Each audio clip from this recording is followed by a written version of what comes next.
Buenas tardes, jóvenes.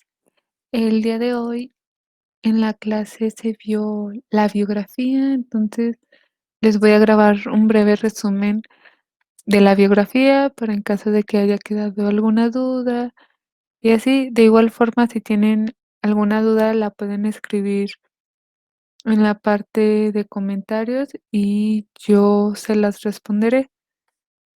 Entonces, vamos a ver lo que es la biografía, sus elementos, en qué tiempo verbal está escrito, los elementos y todo eso.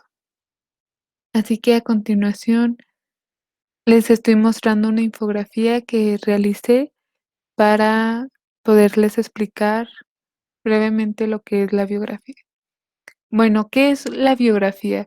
Es una narración de una persona, o sea, narra la vida de una persona, la cual se escribe en tercera persona, se usan los verbos del copretérito, lo que es el pretérito perfecto simple y el pretérito imperfecto.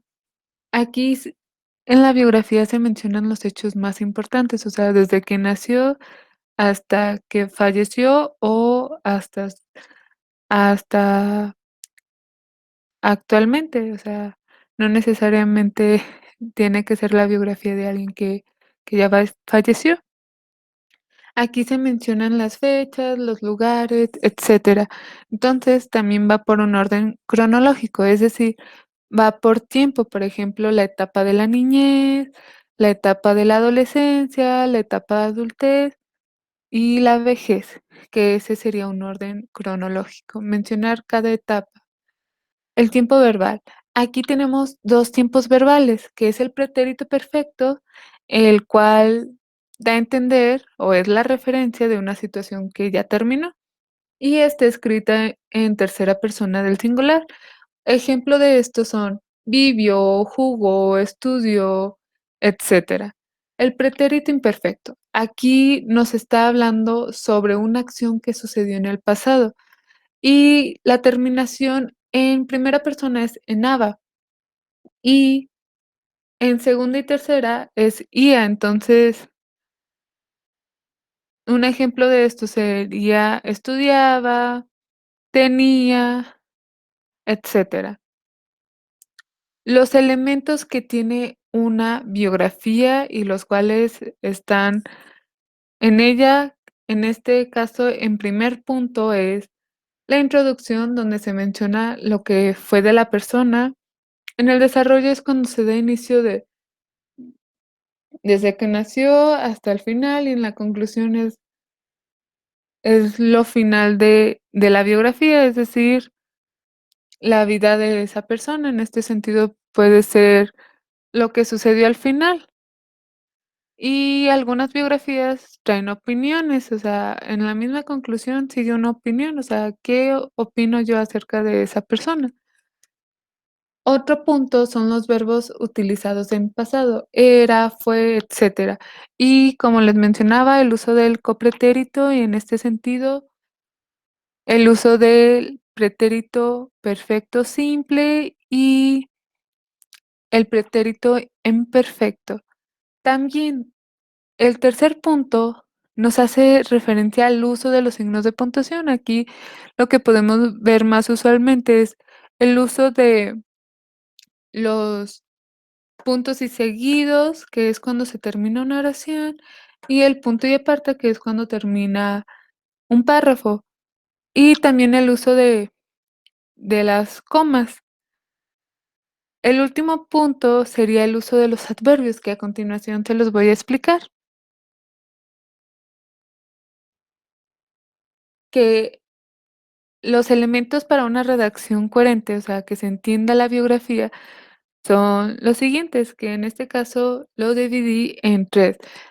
El primero de ellos son las expresiones de anterioridad y de posterioridad. En estas se refiere principalmente a las secuencias y los sucesos temporales, o sea, esos sucesos que estuvieron en un tiempo. Entonces, algunas de las expresiones de anterioridad son en ese entonces, en aquel tiempo, etcétera.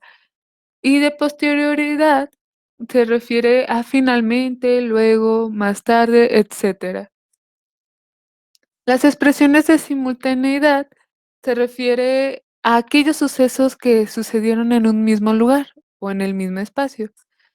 Y vamos a las oraciones adverbiales, que sería lo que les mencionaba, que era el último punto de los sucesos de los adverbios, el uso de los adverbios, perdón.